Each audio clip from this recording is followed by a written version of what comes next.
Students அனைவருக்கும் வணக்கம். இன்னைக்கு நம்ம 11th ஸ்டாண்டர்டோட ஃபர்ஸ்ட் சாப்டர் உயிரி உலகம் அதனுடைய தொடர்ச்சி பார்க்க போகிறோம்.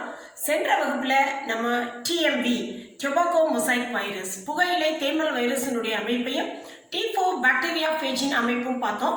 பாக்டீரியா ஃபேஜ் என்பது வைரஸினால் பாக்டீரியா பாதிக்கப்படும் பொழுது அந்த பாக்டீரியாவானது பாக்டீரியா ஃபேஜ் என அழைக்கப்படுகிறது. அந்த பாக்டீரியா ஃபேஜோட அமைப்பை நம்ம லாஸ்ட் கிளாஸில் பார்த்துட்டோம். இன்னைக்கு இந்த பாக்டீரியா ஃபேஜ் எப்படி தன்னுடைய இனப்பெருக்கத்தை மேற்கொள்கிறது, அதாவது தன்னுடைய எண்ணிக்கையை எப்படி பெருக்கமடைய செய்கிறது, அதனுடைய வாழ்க்கை சுழற்சி எப்படி நடைபெறுகிறது என்பதை பார்க்க போகிறோம். வாங்க பார்க்கலாம். வாழ்க்கை சுழற்சி பாக்டீரியா ஃபேஜ் பொறுத்த வரைக்கும் இரண்டு விதமாக நடைபெறுகிறது. ஒன்று சிதைவு அல்லது வீரியம் உள்ள வாழ்க்கை சுழற்சி, மற்றொன்று உறக்க நிலை அல்லது வீரியமற்ற வாழ்க்கை சுழற்சி. அதாவது சிதைவு அல்லது வீரியம் உள்ள அப்படின்னு சொல்லும் பொழுது இந்த வைரஸினால் பாதிக்கப்பட்ட பாக்டீரியா, அதாவது பாக்டீரியா ஃபேஜ், இந்த பாக்டீரியா ஃபேஜ் ஆனது ஒரு பாக்டீரியா செல்லை, ஒரு ஓம்புயிரி செல்லை பாதிக்கும் பொழுது அதன் உள்ளே நுழைந்து தன்னுடைய இனத்தை பெருக்கும் பொழுது அங்கே அந்த ஓம்புயிரி செல்லான பாக்டீரியாவானது முழுமையாக அழிக்கப்பட்டு சிதைக்கப்பட்டு தான் அதனுடைய நம்பர்ஸ் எவ்வளவு பாக்டீரியா ஃபேஜ்கள் உருவானதோ அவ்வளவு பாக்டீரியா ஃபேஜும் வெளியே வர முடியும். அப்போ சிதைவு அல்லது வீரியமுள்ள வாழ்க்கை சுழற்சியில் ஒரு பாக்டீரியா ஃபேஜ் ஆனது ஒரு ஓம்புயிரி செல்லான பாக்டீரியத்துக்குள் நுழைந்து அங்கே தன்னுடைய எண்ணிக்கையை அதிகமான அளவில் பெருக்கி அந்த பாக்டீரியா செல்லை வெடிக்க வைத்து அதற்கு பிறகு இவை அனைத்தும் வெளியில வரும். இதைத்தான் நம்ம சிதைவு அல்லது வீரியம் உள்ள வாழ்க்கை சுழற்சின்னு சொல்லுவோம். இதை லைட்டிக் சுழற்சி, லைட்டிக் சைக்கிள்னு சொல்லுவோம். அடுத்ததாக உறக்க நிலை அல்லது வீரியமற்ற, இதை லைசோஜெனிக் சைக்கிள்னு சொல்லுவோம்.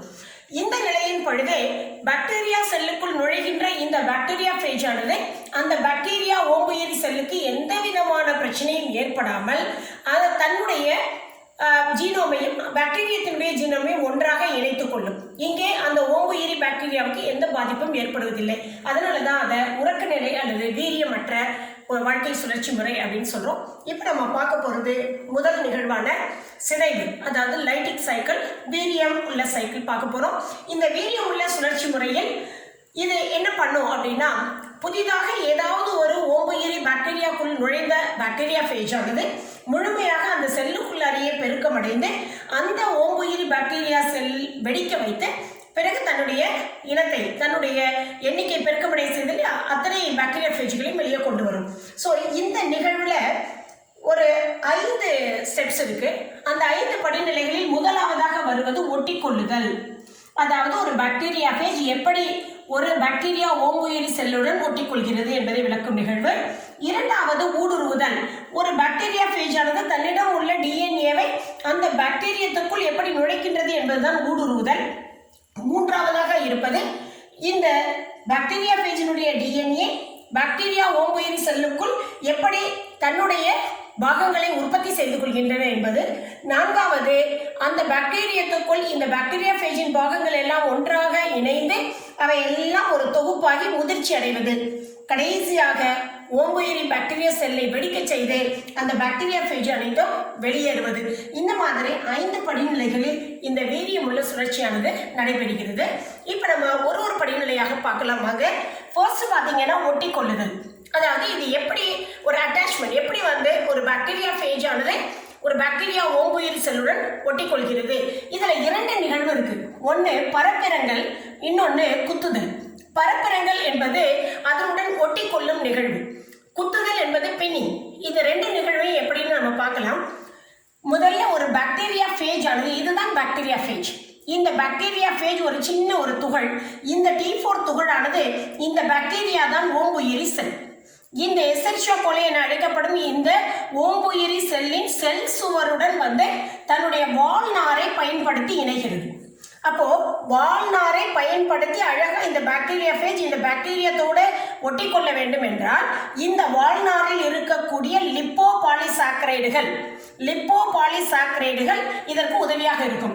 அப்போ இந்த பாக்டீரியாவில் எந்த இடம் பாக்டீரியா ஃபேஜை ஏற்றுக்கொள்கின்றதோ அந்த இடத்தை தான் ஏற்பு எல்லை அப்படின்னு நம்ம சொல்லுவோம். அப்போ பாக்டீரியாவில் ஏற்பு எல்லை என்பது இந்த பகுதி.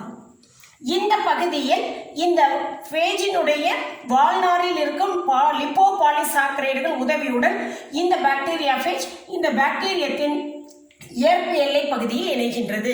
இப்படி இணைந்தவுடன் இப்போ பாக்டீரியா பேஜுக்கு அண்டர்ஸ்டாண்ட் ஆயிடுச்சு, நம்ம அழகாக அதில் லேண்ட் ஆகிட்டோம். அப்போ இது என்ன பண்ணுது அப்படின்னு சொன்னால், இந்த பாக்டீரியா பேஜ் வாழ்நாரோடு வச்சு அதில் இணைகின்ற பொழுது அந்த வாழ்நார்கள் வளைந்து கொடுக்கும். இப்போ சரியாக ஃபிக்ஸ் ஆன இந்த இதுதான் பரப்பு இறங்கல். கரெக்டாக அதனுடைய பரப்பின் மீது பாக்டீரியா பேஜ் இறங்கி விட்டது. அடுத்ததாக வாழ்நார்கள் முழுமையாக 6 வாழ்நார்கள் இருக்குல்லையே, அந்த வாழ்நார்கள் வளைந்து அதனோட பொருந்தி அந்த பாக்டீரியா பேஜினுடைய அடித்தட்டு இருக்கும். ஒரு பேசல் பிளேட் நம்ம அமைப்பில் பார்த்துருப்போம் இல்லையா, அந்த பேசல் பிளேட்டும் முட்கள் 6 ஸ்பைன்ஸ் இருக்கும் இல்லையா, முட்கள், இவை மூலம் இந்த பாக்டீரியாவுடன் அழகாக அப்படியே ஃபிக்ஸ் ஆகிக்கும், அதோட அப்படியே ஒட்டிக்கொள்ளும். அதை தான் நம்ம என்ன சொல்றோம், குத்துதல், பின்னிங். அப்போ அந்த ஆணி மாதிரி இருக்க முட்களை வைத்து பாக்டீரியா ஓம்புயிரி செல்லின் மேல் பாக்டீரியா பேஜ் ஆனது அதன் மேல் அப்படியே குத்துவதைத்தான் நம்ம பின்னிங் அல்லது குத்துதல்னு சொல்றோம். அது மேல லேண்ட் ஆகிற இந்த லேண்டிங்கை தான் நம்ம பரப்பிறங்கல் அப்படின்னு சொல்றோம். ஸோ இது மாதிரி முதல் நிகழ்வு முடிவடைகிறது. அடுத்ததாக இரண்டாவது நிகழ்வு ஊடுருவுதல். இந்த ஊடுருவுதல் என்ற நிகழ்வின் பொழுது என்ன செய்யும் அப்படின்னா, இந்த பாக்டீரியா பேஜ் தன்னிடம் உள்ள இந்த டிஎன்ஏவை மெதுவாக அப்படியே இந்த ஓம்புயிரி பாக்டீரியா செல்லுக்குள்ளார உள்ள அனுப்பணும். இந்த பாக்டீரியத்தினுடைய மரபு பொருள் இங்கே ஏற்கனவே இருக்கு, இதோட இந்த பாக்டீரியா பேஜினுடைய டிஎன்ஏ உள்ள வரணும். அப்படி உள்ள வரணும்னா முதல்ல இது என்ன செய்யும் அப்படின்னா, இந்த பாக்டீரியத்தினுடைய செல் சுவரை கரைக்கணும். பாக்டீரியத்தின் செல் சுவரை லைசோசைம் என்ற ஒரு நொதியை பயன்படுத்தி, இது ரொம்ப முக்கியமான ஒரு ஒரு மார்க் கொஸ்டின், ஒன் மார்க்ல ஒரு மதிப்பெண்ல இதை கேட்பாங்க. இயங்குமுறை மற்றும் நொதிகள் பயன்படுத்தும். அப்போ நொதியை பொறுத்த வரைக்கும் லைசோசைமை பயன்படுத்தி இந்த பாக்டீரியா செல்லினுடைய செல் சுவரானது சிதைக்கப்படுகிறது, கரைக்கப்படுகிறது. அப்போ அங்கே ஏற்படுகின்ற அந்த துளையின் வழியாக இந்த பாக்டீரியா பேஜானது தன்னுடைய டிஎன்ஏவை அப்படியே பாக்டீரியத்துக்குள்ளார உள்ளே நுழைச்சிருச்சு. இந்த டைம்ல என்ன ஆகும் அப்படின்னா, இந்த வால் உறை, இந்த பகுதி இருக்குல்ல, இதுதானே வால், பாக்டீரியா பேஜினுடைய தலைப்பகுதி இதுதான் வால் பகுதி. இந்த வால் பகுதியானது முழுமையாக தடித்து குட்டையாகி சுருங்கும். அப்போ இது முழுக்க தடித்து குட்டையாகும் பொழுது அதனுடைய அமைப்பானது சுருக்கம் அடைஞ்சிருது. அப்போ அதனுடைய அடித்தட்டு பேசல் பிளேட் பார்த்தீங்கன்னா அதனுடைய மையப்பகுதி மட்டும் நல்லா விரிவடையும். அப்போ மிக எளிதாக அந்த துளையின் வழியாக இந்த டிஎன்ஏவானது உள்ளே நுழைய முடியும். இந்த மாதிரி பாக்டீரியா பேஜினுடைய டிஎன்ஏ இந்த பாக்டீரியா செல்லுக்குள் எந்த விதமான பிரச்சனையும் இல்லாமல் தானாக உள்ளே நுழைவதைத்தான் ஊடு தொற்றல். இது ஒரு 2 மதிப்பெண் வினா. ஊடு தொற்றல் என்றால் என்னன்னு கேட்பாங்க. பாக்டீரியா பேஜினுடைய டிஎன்ஏ எந்த ஒரு உதவியும் இல்லாமல், ஏடிபியுடைய துணை எதுவுமே கிடையாது, எந்த ஒரு துணையும் இல்லாமல் தானாக பேஜினுடைய டிஎன்ஏ இந்த ஓம்புயிரி பாக்டீரியாக்குள் நுழைவதைத்தான் ஊடு தொற்றல் சொல்றோம். இதுவே இந்த வால் உறை சுருக்கத்திற்கும் பாக்டீரியா பேஜ் தடித்து குட்டையாவதற்கெல்லாம் இங்கே ஏடிபி ஆற்றலானது பயன்படுத்தப்படுகிறது. ஆனால் டிஎன்ஏ நுழைவதற்கு இங்கே ஏடிபி ஆற்றல் பயன்படுத்தப்படுவதில்லை. இப்போ பார்த்தீங்கன்னா இந்த டிஎன்ஏ முழுமையாக இங்கே இறக்கப்பட்டாச்சு அப்படின்னா, இப்போ வெளியில் இருக்கக்கூடிய இந்த பாக்டீரியா பேஜ் எப்படி இருக்கும் அப்படின்னு பார்த்தீங்கன்னா, இந்த மாதிரி இதான் ஒரு ஓம்புயிரி செல். அப்போ இது வெறும் இவ்வளோதான் இருக்கு. அப்போ இது பார்த்தீங்கன்னா வெறும் கூடு, வெறும் அதை எலும்பு கூடு சொல்லுவோம், கோஸ்ட். ஒரு டிஎன்ஏ அற்ற பேஜினுடைய வெற்று புரத உரை மட்டும்தான் இருக்கும். இதை தான் வெறும் கூடு அப்படின்னு நம்ம சொல்றோம். இதோட இரண்டாவது நிகழ்வான ஊடுருவுதல் முடியுது. அடுத்தது மூன்றாவது நிகழ்வு என்ன அப்படின்னு பார்த்தீங்கன்னா, உற்பத்தி செய்யப்படுதல். என்ன உற்பத்தி செய்யப்பட போகுது அப்படின்னா, முதல்ல இந்த டிஎன்ஏ பேஜினுடைய டிஎன்ஏ இங்க வந்தாச்சு அப்படின்னா, இந்த டிஎன்ஏவானது பாக்டீரியாவை முதல்ல தன் கட்டுப்பாட்டுக்குள் கொண்டு வந்துடும். பாக்டீரியா தானாக இப்போ இயங்க முடியாது. முழுமையாக இது வைரஸினுடைய அந்த பாக்டீரியா பேஜ் என்பது வைரஸ் தொற்றினால் ஆனது. அப்போ அதனுடைய டிஎன்ஏ கட்டுப்பாட்டுக்குள்ள இது போயிடும். அந்த மாதிரி போகும். ஆனால் இந்த பாக்டீரியத்தில் புரத உற்பத்தியும் டிஎன்ஏ இரட்டித்தலும் நடைபெற்று இருக்கும். இப்போ பாக்டீரியாவோட டிஎன்ஏவை இந்த பாக்டீரியா பேஜின் டிஎன்ஏ அதை செயலிழக்க வைக்கும். அப்போ அதை செயலிழக்க வச்சுட்டு அதை துண்டுகளாக உடைச்சிடும். அப்போ ஒரு பாக்டீரியாவினுடைய இந்த டிஎன்ஏவானது இது மாதிரி இருக்கு இல்லையா, உள்ள ஒரு டிஎன்ஏ, பாக்டீரியத்தினுடைய டிஎன்ஏ சிறு சிறு துண்டுகளாக இப்படி உடைய ஆரம்பிச்சிடும். இந்த மாதிரி இப்படி உடைஞ்சிருச்சுன்னா இந்த பாக்டீரியா டிஎன்ஏ உடைக்கப்பட்டாச்சு, செயலிழக்க வச்சாச்சு. ஆனால் இந்த டிஎன்ஏக்களை இந்த பாக்டீரியா ஃபேஜின் டிஎன்ஏ தனக்கு வேலை செய்வதற்கு பயன்படுத்திக் கொள்ளும். அப்போ ஃபேஜ் டிஎன்ஏ, பாக்டீரியா ஃபேஜின் டிஎன்ஏ பாக்டீரியாவின் புரத உற்பத்தியை தடுத்து நிறுத்தி பாக்டீரியா செல்லோட வளர்சிதை மாற்ற செயல்களை தனக்கு சாதகமாக்கி கொள்ளும். அங்கே புரத உற்பத்தி ஸ்டாப் ஆயிடுச்சு, பாக்டீரியா தனக்காக புரதத்தை உற்பத்தி பண்ண முடியல. ஆனால் பாக்டீரியா ஃபேஜ் என்ன சொல்லுதோ அதை இந்த பாக்டீரியா செஞ்சு கொடுக்கும். அது எது செய்ய முடியும்? பாக்டீரியாவின் டிஎன்ஏ. அப்போ அதனுடைய வளர்ச்சிதை மாற்ற செயல்களை தனக்கு சாதகமாக பாக்டீரியா ஃபேஜினுடைய டிஎன்ஏ பயன்படுத்தி கொண்டு அது தனக்கு தேவையான புரத உற்பத்தியையும் டிஎன்ஏ பெருக்கத்தையும் நடைபெற வைக்கும். இப்போ அதிகமான அளவில் இங்கே பார்த்தீங்கன்னா இந்த ஃபேஜினுடைய டிஎன்ஏக்களும் நிறைய பெருக்கம் அடைஞ்சாச்சு. ஃபேஜினுடைய டிஎன்ஏ உள்ள வந்த இந்த டிஎன்ஏ அதிகமான அளவில் துண்டுகளாக பெருக்கமடைஞ்சாச்சு. இதற்கு தேவையான மற்ற பாகங்கள், அந்த வால் பகுதி, அடித்தட்டு பகுதி, அந்த ஸ்ட்ரிங்ஸு, இந்த மாதிரி வால் நார்கள் இவையெல்லாம் உருவாக ஆரம்பிச்சாச்சு. இப்போ இந்த மாதிரியான பாகங்கள் உருவான உடனேயும் இங்கே உற்பத்தி செய்யப்படுதல் என்ற ஒரு நிகழ்வு முடிவடைகிறது. இந்த உற்பத்தி செய்யப்படுதல் நிகழ்வில் பார்த்தீங்கன்னா அனைத்து ஃபேஜினுடைய பாகங்களும் உற்பத்தி ஆயாச்சு.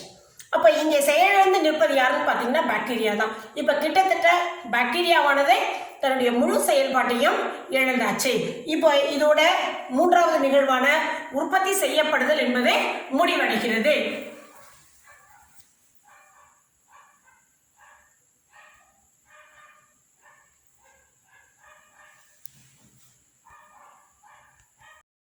தொகுப்பும் முதிர்ச்சியும். இப்போ முதல்ல ஒட்டி கொள்ளுதல், இரண்டாவதாக ஊடுருவுதல், மூன்றாவதாக உற்பத்தி செய்யப்படுதல், நான்காவதாக நம்ம பார்க்க இருப்பது தொகுப்பும் முதிர்ச்சியும். ஒரு பாக்டீரியா ஃபேஜில் நான்காவது படிநிலையின் பொழுது என்ன நடைபெறுகிறது அப்படின்னு பார்த்தோம்னா, மூன்றாவது நிலையில் அதனுடைய பாகங்கள் எல்லாம் உற்பத்தி செய்யப்பட்டன.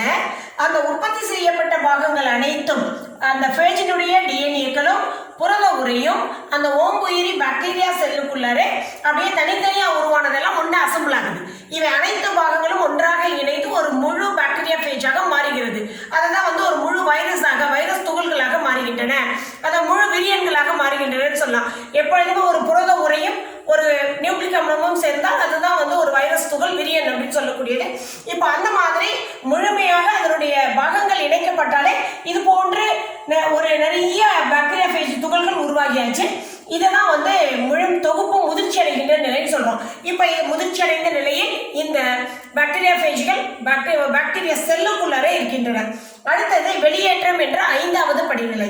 இந்த முடிவு நிலையின் பொழுது என்ன நடக்கும் அப்படின்னா, முழுமையா இந்த பாக்டீரியா செல் ஆனது அனைத்து பாக்டீரியா ஃபேஜுகளும் ஃபேஜ் துகள்கள் நிறைய முதிர்ச்சி அடைந்தவுடன் இந்த ஓம்புயிரி பாக்டீரியா செல் ஆனது அப்படியே உப்பி வெடிச்சிடும்.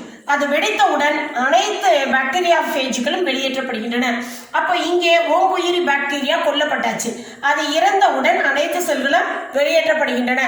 டோட்டலாக இந்த 5 படிநிலைகளும் நடைபெறுவதற்கு 20 நிமிடங்கள். இந்த 20 நிமிடங்களில் 300 ஃபேஜ்கள் உருவாகின்றன. 300 பாக்டீரியா ஃபேஜ்கள் இந்த பாக்டீரியா செல்லுக்குள்ள இருந்து அப்படியே வெளியே வர ஆரம்பிக்கும். ஸோ இதில் ஓம்புயிரி பாக்டீரியா செல் இறந்து போவதால் இதை நம்ம சிதைவு அல்லது வீரியமுள்ள சுழற்சி அப்படின்னு நம்ம சொல்லியிருக்கோம். இரண்டாவதாக இந்த பாக்டீரியா ஃபேஜினுடைய ஒரு வாழ்க்கை சுழற்சி எது அப்படின்னு பார்த்தீங்கன்னா உறக்க நிலை அல்லது வீரியமற்றது. உறக்க நிலை அல்லது வீரியமற்றது அப்படின்னு சொன்னால் அங்கே ஓம்புயிரி பாக்டீரியா செல்லுக்கு எந்தவித பாதிப்பும் ஏற்படுவதில்லை. அது எப்படி நடைபெறுகிறது அப்படின்னா, முதல்ல ஒரு பாக்டீரியா ஃபேஜ் இங்கே என்ன நடந்ததோ அதே மாதிரி தான் பாக்டீரியா ஓம்புயிரி செல்லோட அதனுடைய செல் சுவரின் மேலே லேண்ட் ஆயிடுச்சு. அது மேலே அட்டாச் ஆயிடுச்சு. அதனுடைய வாழ்நார்களையும் அதனுடைய ஸ்பைக்ஸ் முட்களை வைத்து ஒட்டியாச்சு. இப்போ இந்த மாதிரி ஒட்டிக்கொண்ட இந்த பாக்டீரியா ஃபேஜ் ஆனது தன்னுடைய டிஎன்ஏக்களை இந்த ஓம்புயிரி பாக்டீரியாக்குள்ளே உள்ள அனுப்பியாச்சு. இப்போ ஏற்கனவே இந்த பாக்டீரியாவில் அதனுடைய டிஎன்ஏ காணப்படுகிறது. இப்போ பாக்டீரியா ஃபேஜோட டிஎன்ஏவும் உள்ள வருகிறது. இந்த மாதிரி வரும் பொழுது இங்கே என்ன நடக்குது அப்படின்னா, இங்கே இந்த ஓம்புயிரி செல்லினுடைய உட்கர அமிலம் அப்படியே பெருக்கமடையும். ஆனால் அதோடு சேர்த்து அந்த பாக்டீரியா ஃபேஜ் அதனுடைய டிஎன்ஏவும் பெருக்கமடையும். அப்போ இங்கே உள்ள வந்த உடனேயும் இந்த பாக்டீரியா ஃபேஜினுடைய டிஎன்ஏ வட்ட வடிவமாக, இது பார்த்தீங்கன்னா ஒரு நீண்ட இரட்டை இழையாக இருக்கு, இது அப்படியே ஒரு வட்ட வடிவமாக இப்படி மாறிடுது. இப்போ இந்த நிலையில் பார்த்தா இங்கே இந்த பாக்டீரியா செல்லுக்குள்ளார உட்கர அமிலம் பெருகும். அதோடு சேர்த்து இந்த ஃபேஜ் ஃபேஜினுடைய டிஎன்ஏவும் விரட்டித்தல் அடையும். ஆனால் அங்கே தன்னிச்சையான வைரஸ் துகள்கள், அந்த வீரியம் உள்ள சுழற்சியில் இருந்த மாதிரி வைரஸ் துகள்கள் உருவாவது கிடையாது. அடுத்ததாக இந்த ஃபேஜ் டிஎன்ஏவும் பாக்டீரியா ஃபேஜினுடைய டிஎன்ஏவும் இந்த ஓம்புயிரி பாக்டீரியாவின் டிஎன்ஏவும் ஒன்றாக இணைந்து விடுகின்றன. இப்போ ஒரு மறு கூட்டிணைவு டிஎன்ஏ இங்கே பார்த்தீங்கன்னா ஒரு புதியதான ஒரு டிஎன்ஏ உருவாக்குது இல்லையா?